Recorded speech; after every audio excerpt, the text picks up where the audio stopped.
I'm Isabel Cooperin, and I'm talking with Chris Landreth of Subconscious Password, the short film that's premiering at TIFF this year.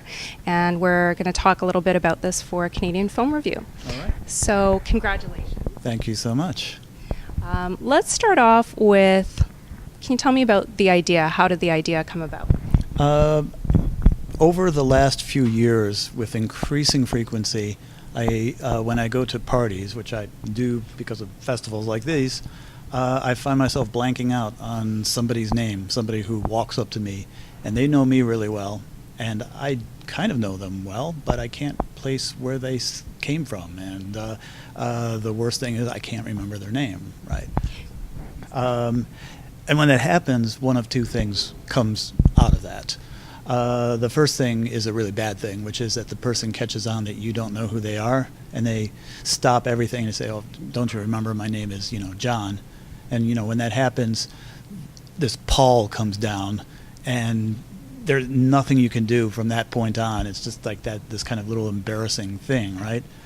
But the other thing that happens is that you stall for time, and while you're stalling for time, your subconscious kicks in, and it's working really hard while you're like just putting on this smile in front of the person, and sometimes miraculously that subconscious will find in this part of your brain called the hippocampus that little gem of a thing, the guy's name or person's name.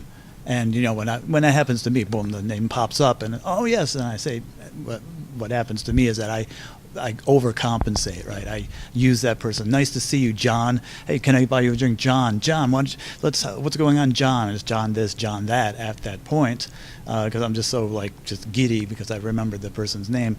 What happens when you are trying to find that person's name? Subconscious password is kind of a investigation of what that is. And it's also, I think, an investigation into the more you pressure yourself, the worse it gets, right? Oh, it can get really bad. You'll see in the film that the subconscious sort of thing that's happening, the arena, is a game show. And it's a game show based on the 1960s TV show Password, which I was kind of showing my age here, but that's a show that I grew up with the host Alan Ludden, wearing glasses. Coincidentally, a lot like these glasses right here, being the master of ceremonies, special guest stars like Dick Van Dyke, Sammy Davis Jr., Carol Burnett, Lucille Ball, etc., etc. I grew up with that, and it's made just a scarred impression in my brain. So that's what happens in my film. It's a game of password. I've seen it and I really enjoyed it. It was very interesting. And I wanted to ask you, how did you go about getting the voices to go with the animation of the actual real characters with the archive footage? What you see in the film are a lot of special guest stars. There is Dick Van Dyke and Sammy Davis Jr. in there, but because it takes place in the guy's subconscious, you get all these other weird special guest stars like H.P. Lovecraft, his monster Cthulhu, Salvador Dali, William S. Burroughs, and on and on. Those guys, none of the voices you hear are authentic voices. They are all impersonators, actors that I corralled together. And the master of ceremonies himself, rather than being Alan Ludden, is Don McKellar, the great Don McKellar. But putting these voices together into the narrative that you have there, we worked for about 5 days to get these actors to work together, and what I think came out of that was pretty authentic sounding 1960s game show. And how long did it take you? I mean, there's so many different characters. How long did it take you to just cast all the different voices for all of those different characters? About 6 weeks. Although Don McKellar was the fellow I had in mind from the very beginning, and he just said yes. I couldn't believe it. It was just that easy. But it was wonderful. It was a miracle. Mm-hmm. Yeah. And can you tell me about the technical process of the animation? Pixelation is a bit like stop-motion animation, like Wallace and Gromit, mm-hmm. Except that instead of using puppets like Wallace or Gromit, it's actually human beings. So it's me and John posing like from one frame, instead of going live action 24 frames a second, the camera is just going one frame at a time, and we're posing from one frame to the next. But when you play that back, it looks like it's motion, but it's really weird. It's not normal motion. It looks like this really frenetic, very, very choppy motion. And we do that on purpose because I want it to look choppy. I want it to look like this kind of chaotic, something's wrong, something's off there. So that's pixelation. And then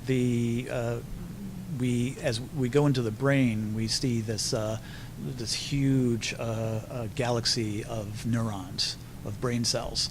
That's actually a technique that's been kind of perfected by the NFB using this platform. It's called Sandy, and Sandy is a 3D platform.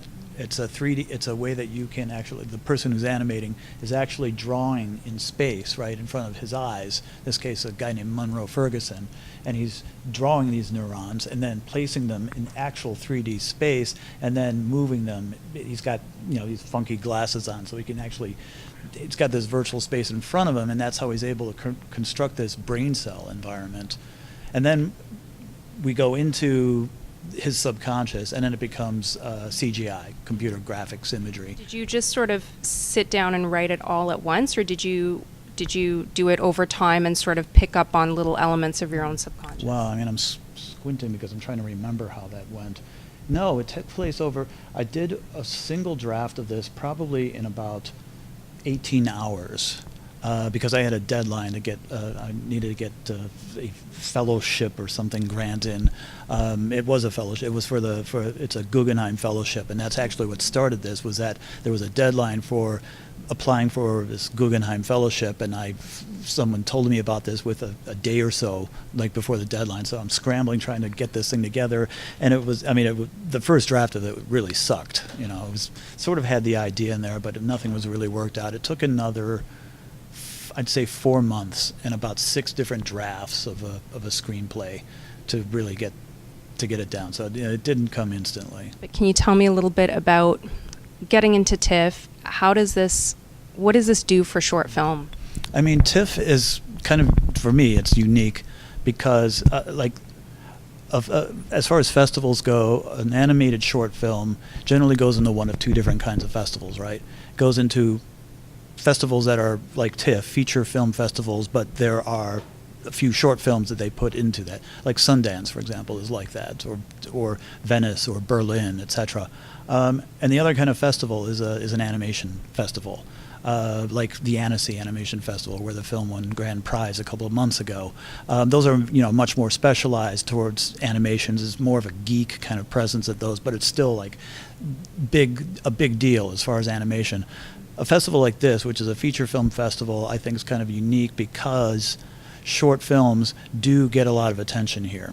They're not just an afterthought. Sometimes often they tend to be an afterthought in big film festivals, and so they're put into the broom closet over there.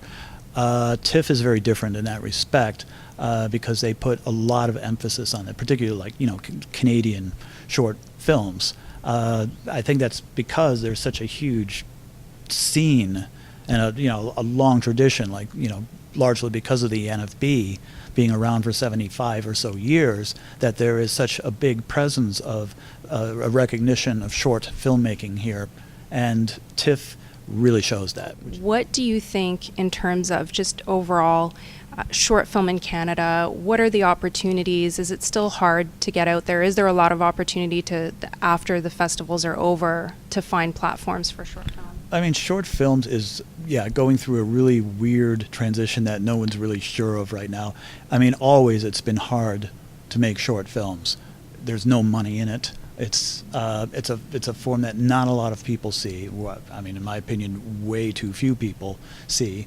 It's never that easy to get support. In Canada, it's kind of mitigated by there being the National Film Board of Canada, which really, thank God for that in this country. But venues for short film are exploding in weird ways, obviously, with with YouTube, etc. And it's a double-edged sword, right? It's democratizing filmmaking. It's making it easier for people who are just doing stuff with their own individual vision to get it out there, and suddenly a lot of the stuff goes viral, and it's on Facebook and everyone's sharing it, and that's great. And on the other hand, it is making it more difficult to distribute and be able to have any kind of business model for that. And that's what people are trying to figure out right now. It's great that so many people are doing it and it can get out there, but it really raises a question about how a person would be able to possibly support themselves doing it. And it was more straightforward before, but that you could get a theatrical release for something and get income for that if you are a production company. But now that that's being shattered in a lot of ways, I don't know how people are actually going to make a living. It could become just an amateur art form as opposed to professional. It's a long answer to your question, I know, but that's yeah. a good answer. But you're going to see an explosion of amateurs doing this stuff and an implosion of professionals.